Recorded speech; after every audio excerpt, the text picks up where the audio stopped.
Welcome to the Finding Joy podcast, where we shine a spotlight on the joy that exists in the lives of people all around us. I'm Jerry Williams, along with Rob Langer and Benji Shepard. And if you listen to our last episode of the Finding Joy podcast, we had a great conversation with Steve Geyer, great comedian, author as well. But, there was so much material that we decided, well, there's more. Why not? So we've got part 2 of our conversation with Steve Geyer today. And in this episode, we'll talk about a book that he wrote called Shameless, and he'll give us sort of the idea behind why he wrote it and how that came about.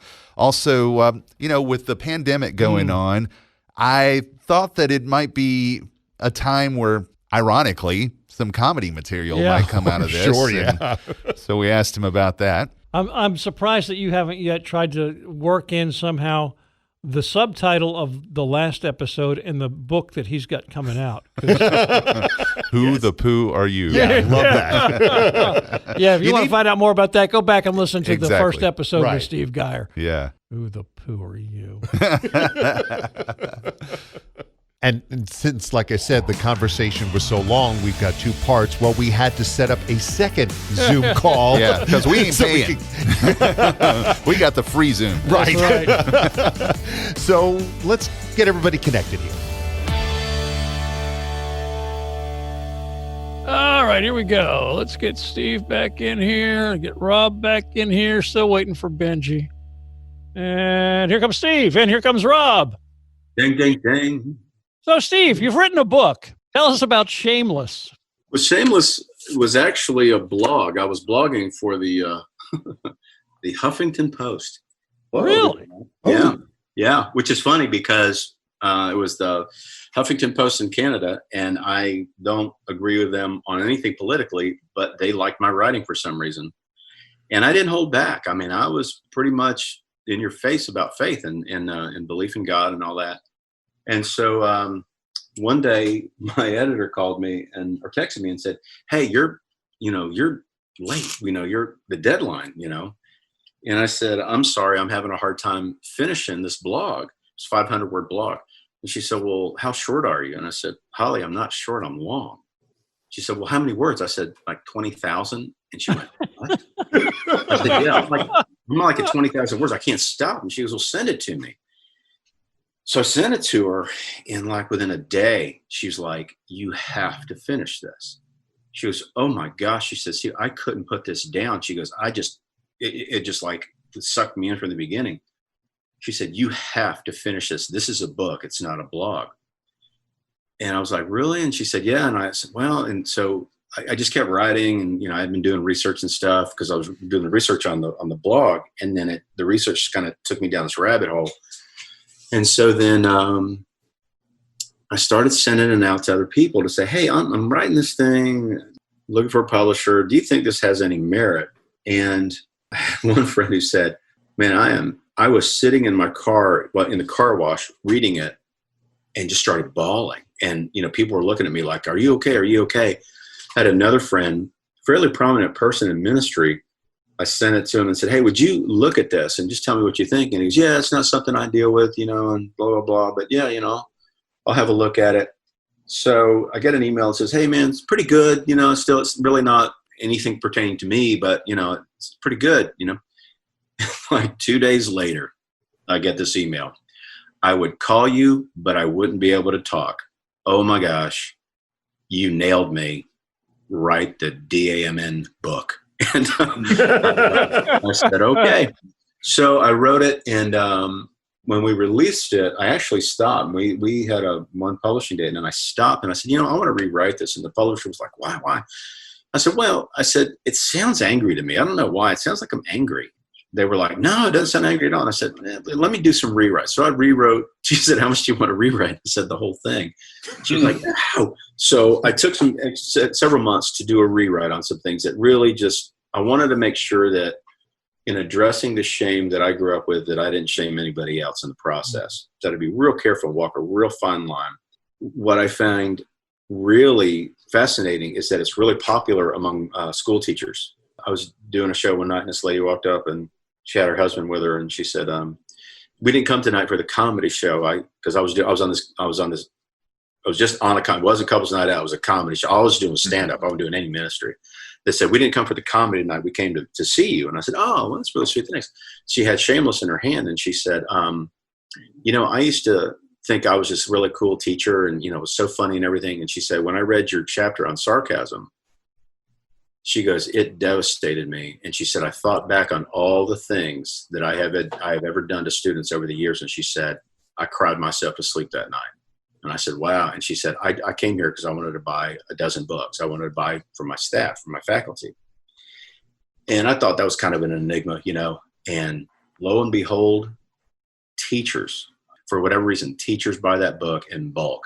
They'll buy it and they'll give it to staff, or they'll, share copies and everything. But it was just a book that because I'm a comic and everything, when people read the book, they'll be like, well, I never knew. I had no idea. And that's why the cover's me with a mask and it says set free from the mask, because we all wear a mask at some level. And mine was to cover up that I hated myself, that I thought I was the most useless, worthless person on the planet. And that the only reason my wife married me is because she felt sorry for me. And my kids tolerated me because, I feed them, and it was that bad. And so when I broke free of that cloak, or that iron, I call it in the book, I call it an iron coat of shame, that it really allowed me to break out of a longstanding depression that I had. And, even help with my stage fright. I used to have really bad stage fright. Even through all the years, I would be panicked. And now I can wake up out of a dead sleep and walk on stage and not think twice. It's not out of being cocky, but just out of being, I don't hate myself anymore. Right. It's not a funny book. There's humor in it. I do alleviate some of the tension by, being funny. But it's just a book on, being released from the power of shame. Do you find that whether it's shame or other things that happen, that a lot of comedy and a lot of comics, because obviously you've hung around with a lot of them, you toured with Sinbad, and you've mentioned a bunch of other folks, that a lot of those guys are operating and turn to comedy almost as a way to deal with that pain that they felt at some point in their life? Yeah, there are a lot. There are a lot of comics that have that. Not all of them. There's a healthy number of guys that they were just funny as heck growing up. They were really good at it. But yeah, it's for some of us, comedy is group therapy. I used to talk about getting spanked and how my mom, say, how many of you ever got spanked with Hot Wheels tracks? And, all the hands would go up. And go, said then you had to learn to be pretty judicious about what you asked for Christmas that year, because, you don't want a wood burning set, So, so I would work these things out and all that. And I found that as I could laugh about it and then talk about it, that I would have other people come up and say, man, I grew up in a similar situation, and man, just to be able to laugh about it tonight was great, man. Thank you. Oh yeah, you're welcome. What happened for me was, it was a journey, because comedy helped me kind of get away from always having an excuse for whatever, I didn't have a dad, which is true, or I was from an alcoholic family, which is true. But what I did was I gave myself permission to not be called on the carpet by, well, you don't know what I've been through. And I soon discovered how unbecoming that was. And it really didn't benefit me at all. In fact, it was part of the reason why I didn't like myself, was that I never took responsibility or owned my own stuff. So when I got to that place where I could own it, and comedy helped me do that. Comedy helped me realize that, hey man, you're helping people with this. Why don't you help yourself? And it was like, oh, okay.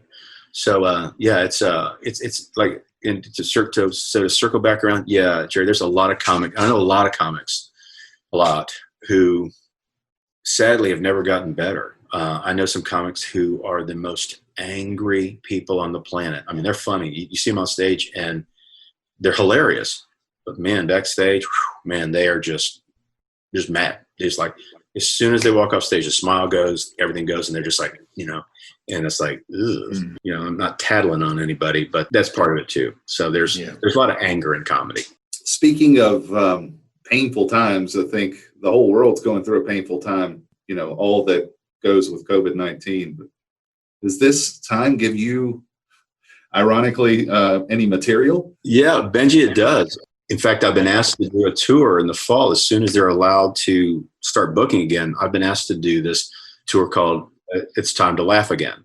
And I said, yeah. And they said, can you write material around coronavirus? I said, absolutely. I said, now it's not going to be the whole show, but it'll be the first chunk. Benji, the material just writes itself. I mean, it literally writes itself, because I was sitting here the other day, I was doing a live thing and being interviewed, and I said, I've discovered, they said, what have you discovered about yourself during the coronavirus? And I said that people's opinion of me matters more to me than I thought it did. I never thought I was a person that succumbed to peer pressure. I never really thought I was the person that didn't care about what other people thought about me. And I said, but now I have been painfully made aware that if I didn't have to go out in public and see other people, I would bathe maybe once a month. and maybe I'll hit the toothbrush every few days, But I'm like, my hygiene has gone, and every day, I'm not making this up. Kathy's like, you gonna take a shower today? I'm like, I'm good, right? The other thing about, I don't know about you, but I've picked up my own COVID-19, from eating frozen pizzas and everything. So I've got to work off my COVID-19 that I've acquired here. And then the other thing is just going out in public, walking through, a grocery store, and you got your mask on and everybody looks like a bank robber. And you're like, all right, are you the one with the virus? Are you, and everybody's like suspicious of each other. And everybody's on a hair trigger. And the other thing I've noticed is that everybody is so impatient. Oh my gosh. Now that people are like starting to get out, when they interact, it's like all of this pent up aggression and frustration. People just lashing out at each other. And it's like, I want to go, calm down, calm down. I have never seen anything like this in my entire life. I remember the gas shortages of the 70s and all that kind of stuff where people I remember those. could get gas and all. Remember that? I never seen nothing like this. And part of it now is trying to figure out, did we overreact? Did we underreact? Did we act too soon? Did we act too late? And the horrible thing about this is that it's dividing like down political lines. It's like, man, let's just all agree to common sense. Let's all agree that, hey, here's some common sense things that we can all agree on. But the fact that people would use this to leverage political gain is so unbecoming to me. I'm like, oh my gosh. So it's the time though for the church to really rise up. Christians aren't afraid of death. It's not that we minimize it. It's not that, we're flippant about the coronavirus and everything. But I personally am not scared to die. I'm not scared to, you know what I mean? So I don't want to get it. I want to be careful. I want to do those things, but I'm not driven by fear. And so many people now are driven by fear. There are people that won't even leave their houses. And I'm like, there's two groups of people my heart absolutely aches for. Families who have children with special needs, who haven't been able to get any kind of help or support or the therapies or the all of the things that they need. I was a big advocate there for the Joseph Sam School in Fayetteville and Peachtree City. I remember that. I ache for those families. I ache for those children because they have been just basically put in prison, and these parents have no relief. And the other people I really hurt for, and I have a few friends who are this way, who are germophobic to begin with.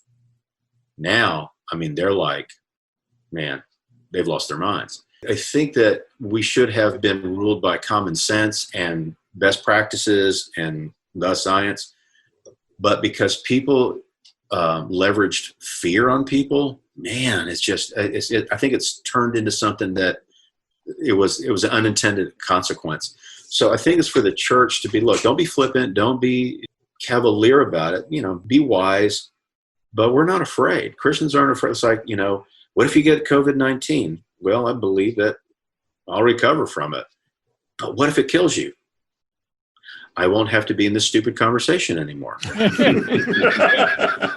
Right? So, and again, not to be flippant, but it's like, I travel to Haiti and I go to places that are unsafe. I went to India when it was unsafe. I've been to different parts of the world when it just wasn't safe. I was in Kenya in places where it just wasn't safe, but it was like, I didn't come here to be safe. Yeah. I came here because God compelled me to come, and we're here. So let's not be ruled by fear, or I'm never going to leave my hotel room. And Benji, that's a long way from, have you gotten any material from it? But yeah, I have. I've gotten material, not only comedy material, but maybe some messagey kind of thing to say, hey, please don't be ruled by fear. He hasn't given us a spirit of fear, but a power and a sound mind. But I tell you what, that is a great message, especially for today, to just, if God calls you to do something, you go and do it and let him worry about covering your back. Right. And not be ruled by a spirit of fear. I love spending time with Steve. He's a great guy. He really is. Coming up, we're going to be talking about more of the early days of his comedy career and some of the other comics that he's worked with, and I think you'll be pretty impressed. Yeah. I know we were. Yeah. And also some of the early CCM, contemporary Christian music artists that he's worked with. Some whose names you might not recognize. Yeah. It's been so long. He talked about the pandemic, and that was a big reason why we delayed our friend-raiser. We were supposed to have it back in March, right? And that's when the virus started spreading and everything, and we just didn't feel like, being close to each other in a studio with a number of phone operators. And not only that, the nature of Friendraiser, we have a lot of fun, and it's a great time. It's a wonderful time of ministry, and we have people who tell us, I look forward to listening to that. It's a fundraiser. Yeah. But because of that, we felt that with so many people unsure of what their employment picture was going to look like, because so many businesses were closing or were shortening their hours, probably not the best time to be asking for money for ourselves, and so we pushed it back. Besides, we needed to focus on giving people hope. Exactly. That's the time, truth. Yeah. And that was really the heart of it. But the time has come for Friendraiser to actually materialize. Yes. And it is going to be happening, first day of it, on June 16th. And by the way, when you give a gift, it supports our podcast too, not just all that the Joy FM does with what we just did with drop and restock with our food drives, which, by the way, if you participated, thank you. Oh for my doing gosh, that. tremendous. Yes, it was. This is important for us to be able to fund all that we do. And instead of doing 4 days like we've done in the past, we had a 1 day that we did not too long ago. So we're going to be doing this in hopefully 3 days. We'll get to 100%. And the only hopeful part is that we'll get to 100% because we're doing 3 days. Yes. Right, yeah. Right. Yeah. Whether we're finished or not, Right. we're done with in 3 days. So. And we do have the first day giveaway. So if you've already given a gift, you're in the drawing for that, which is 4 Apple products. This is a really cool prize. It includes a MacBook Pro, an iPad, an Apple Watch, and AirPods, the Pro version of the AirPods. Yeah, doing it in only 3 days. Right. Friendraiser. More information about that is on the station website, thejoyfm.com. For many of us, our lives have been turned upside down, be it a job loss to COVID, a medical condition, or the loss of a loved one. On the latest Jewel Show podcast, pastor and author Gerald Fadiomi, he uses examples from the life of Joseph to help us reboot our lives. It's easy as Christians to point back and go, God's got everything in control. But there are also some things that practically are in our control to influence today. Hear more of my conversation with Gerald Fadiomi. Go to thejoyfm.com/Jules or anywhere you get your podcast from. When you first started doing comedy, what got you interested? Who were some of your influences? How did you get that very first start? The first time you went up on stage? Just give it a little bit of background on the comedy aspect. Man, I loved comedy from the time I was a kid. I used to love Dean Martin and Jerry Lewis movies. I mean, I loved them. I loved Abbott and Costello. Red Skelton was my hero. When I grew up, I wanted to be Red Skelton. And then Flip Wilson hit the scene, and I loved Flip Wilson. And then it's not it's kind of like not really good to, mention this now, but I had every Bill Bill Cosby. Cosby record back in the I had day. his bits memorized, man. Yeah, me too. I Yes, had them me memorized. too. Yeah. Chicken heart. I had them memorized, man. And then George Carlin, I got a George Carlin record. And holy mackerel, man. So I just loved comedy. I just loved it. And part of it was my mother, God rest her soul, who became a Christian the last 6 years of her life, was an alcoholic. And my brother and sister and I used humor to just cope with everything. And my brother and sister are hilarious. In fact, my brother, when I was doing nightclubs, he wrote like 75% of my material. He's a great writer. And so we would write together and stuff. He's a dentist back home in Florida. I would win comedy competitions doing his material, The very first time were talent shows. I had a comedy partner and a guy named Danny Campos, who was hilarious. A year younger than me in high school. The funniest one of the duo of us. But he never pursued comedy, but I did. This guy, brilliant guy. We did a talent show for our school. And the first set we did, we bombed. I mean, people were like booing us. We killed on our last set. So I had the comedy bug. And then comedy clubs in Florida weren't a big thing. So you would go to a pub. There was a thing called the Firehouse Pub. And there were these different things that you would do. And you would go up and do your thing. But you would follow like a juggler or a dog act or something. It was just real bizarre. Magician, like you'd be the only comedian there, So it was kind of weird. And then a comedy club opened. It was called Giggles. And my brother told me, he said, Steve, because I was in college at the time, he said, Steve, if you don't at least try this, you're going to hate yourself for the rest of your life. Now there's a comedy club. Go do a comedy club. And they said his first night on now it wasn't my first time on a stage because I had done these other stages that were horrible, but it was my first time in a comedy club setting. And it was easy because of all the difficult ones I had already done. And I got up and I killed it. And they were like, the manager came over and he said, how long have you been doing this? And I said, about 5 minutes. And he goes, do you want to come back? And I said, yeah. And he goes, why don't you come back? Why don't you come back every night and we'll give you some stage time. And so I ended up becoming the house MC. And so that's how I started meeting all these other comics, was whenever they would come through the Giggles or the Comedy Corner clubs, I was the house MC. So I'd get to know them, get to work with them, and learned a lot. Like I started out with Brian Regan. Brian Regan. Yes. Brian's one of my favorite comics. Brian and I started out together. He started out on the East Coast of Florida, and I started on the West Coast, and we ended up meeting up in Tampa. The last comedy club I did, Brian was the headliner. Dennis, his brother, was the middle act, and I was the opening act. It was a great show. It was, and nobody even said darn. It was the cleanest show, but it was Brian, Dennis, and me. But, man, I got to meet some amazing people. But there's a comic named Lenny Clark who was out of Boston. And Lenny was on the old Night Court show. And he has bit parts. He was in Rescue Me, he was a fireman, Rescue Me. Probably the comic that taught me the most, because he sat me down and would teach me and kind of critique my set and everything. And most comics wouldn't give you the time of day if they were a headliner because, you were their competition. But Lenny Clark had this kind of developmental thing. He just loved to develop comics. And I remember one time on Friday nights and Saturdays, you do 2 sets, early and late. As I'm introducing him, Lenny, ladies and gentlemen, from Boston, Lenny Clark. So Lenny walks up, and he just, as we're doing the handoff, he says, hey, I want to talk to you in the green room after my set. I went, okay. So I go in the green room, and then I thought, what did I do? And then I started panicking. Oh, well, I thought, did I do some of his material? Oh, So he walks in, and he goes, hey, man, he goes, it's been fun working with you this week. And I said, oh, thanks. He goes, you're writing pretty good. How old are you? And I told him, I'm 22. He goes, man, your writing's pretty good. He goes, and your timing's excellent. I was like, well, thank you. And I thought, where's this going? He goes, but man, your stage presence sucks. And I was, what?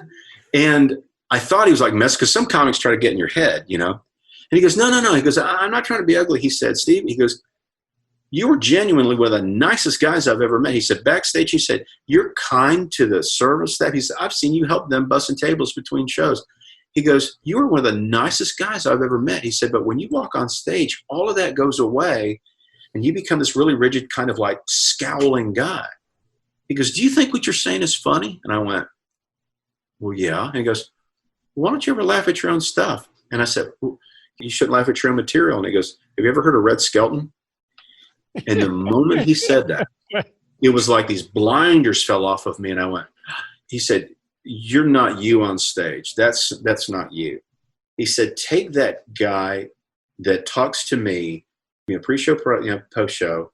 Take that guy on stage with your second set. Have some fun, and if you think what you said is funny, laugh at it." And guys, I had the best time of my life that night. It was the first time I'd ever really had fun on stage. Normally I was just wired, just really tight and wound really tight. Laughed at a couple of my own jokes and everything. I was the opening act, and I got a standing ovation. Wow. Nice. In the back of the room, there's Lenny Clark just clapping, just nodding at me. And he is the guy of all the comics I've ever worked with. He was the guy that taught me the most because he took the time to teach me. Like a lot of comedy, you learn osmosis. You learn by watching, and you take this and you're like, oh, okay, I need to stop doing that. I need to start doing this. But Lenny just sat down and goes, here, do this, and all that. But yeah, so I would say now the comics that I love are like Brian Regan. There's a new comic. I love him to death. He's a young comic. His name is Cam Bertrand. He's not a Christian. He's not clean. He's clever as heck. He's a kid that I did my Dry Bar comedy special with him.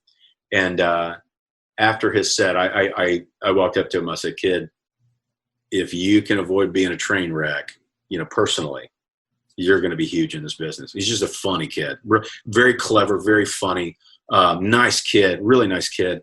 But this industry, the comedy club industry can, it can hurt you. So Yeah. On the Christian side of things, just the artists that I got to work with over the years, the people that let me go on stage and turn their crowd into an audience. I was very fortunate to be able to do that. And, and those artists that like Farrell and Farrell, back. Farrell and Farrell were the first music act to put a comic on in front of them. They were the first ones to ever do it. And it was me. Bob Farrell just had the foresight to say, I want to do something different and fun. And then I went from there to the going out on the Garmo and Key tour, and then doing spot openings for different artists and stuff. Like an artist says, "Hey, I'm doing this event. Can you come up?" And yeah, absolutely. And then culminating to my last major tour I did as an opening act was the For Him Point of Grace tour. Yeah, just I'm just very grateful for the Christian music industry and the people that are in it. Just some really classy, godly people who, gave me a shot to perfect my craft. Well, when the book comes out, we'll have to get you to come in. Oh yeah, man, this was a pleasure. It's just very honored and grateful that they invited me. I don't know if you guys have noticed my Jesus action figure been staring at you on my top shelf. I did notice that. He's watching over me. He's making sure you guys behave. Yeah. And again, thanks. Absolutely. What's the date on the book? Is it September 1? September 1st. Yep. Okay. Yeah. Hopefully, I'll have some copies in my hand for you. Sounds good. Yeah, definitely. That would be great. Love to read it. Always good to catch up, Steve. Hey, you too, guys. Keep doing what you're doing. Love your work and listen to you all the time, and keep on keeping on. Yeah, I really can't wait for Steve's second book to come out. Who the Pooh Are You? We've got to take that test. I know. But, we started off the conversation talking about his first book, and it's entitled Shameless, Set Free from the Mask. And he shared about putting on a facade to help him cover up what he was dealing with in his life, the shame of his past, his failures, even feeling worthless. And I think for all of us, and especially me, I'm guilty of this too. It's easy to put on that happy face mask to cover up the painful face that's underneath. Oh, yeah. Like I said, I've struggled with that quite a bit myself. Now, you may be too. What is it you're dealing with? It's painful to think about. I get it. We just want to sweep it under the rug, but maybe it's sending you to that point where you're spiraling into depression, a feeling of worthlessness. And so you put on that mask to cover it up. And that mask isn't just in the form of putting on that happy face to cover up the sad face. It's also maybe even feeling like you've got to be on all the time, putting on a show or really trying to entertain the troops, so to speak. Yeah, and I would say that probably happens a lot with guys like us who Yes. are on the radio, we Yeah. have to, no matter what's going on in our The personal show must lives, go on. Absolutely.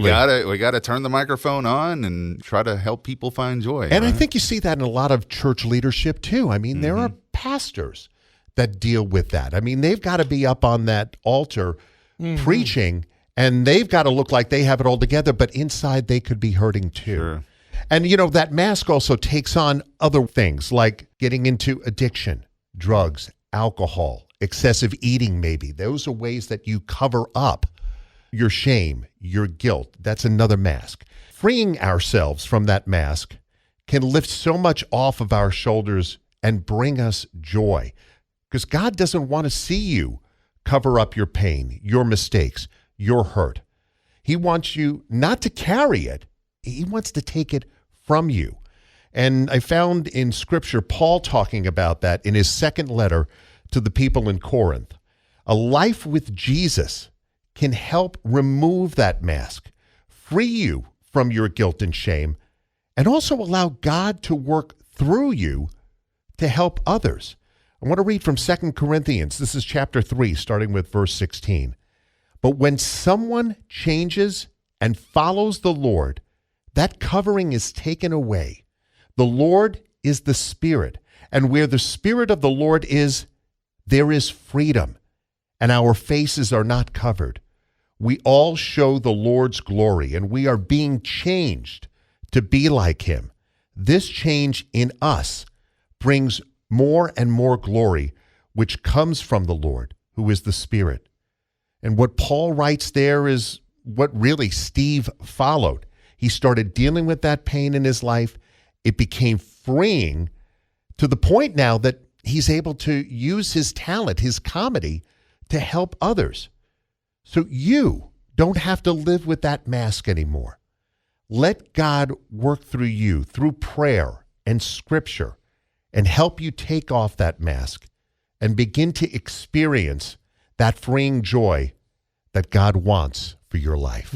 Good points. Yeah, And very you good. alluded to the fact that once you do that, once you take that mask off, then you are able to help others who are dealing with the same thing. And in another place where Paul writes, he talks about the comfort that we have in Christ. Then we can comfort others with the same comfort with which we I think he uses the word comfort like 6 times in 3 verses, Yeah. but talks about sharing that comfort that we have gotten when we have been in those tough places, when we've felt the need to wear that mask. When we take that off, we're free to see other people and that maybe they're wearing the mask and they need a little bit of help. They need a little bit of encouragement. They need a little bit of comfort that we have experienced once we give that up. Right. And once we cast our burdens on the Lord and let Him carry it for us. Yeah. That's why groups like recovery groups work so well, because you have people coming together, sharing their experience, strength, and hope with each other so that they can get over what it is that's holding them back.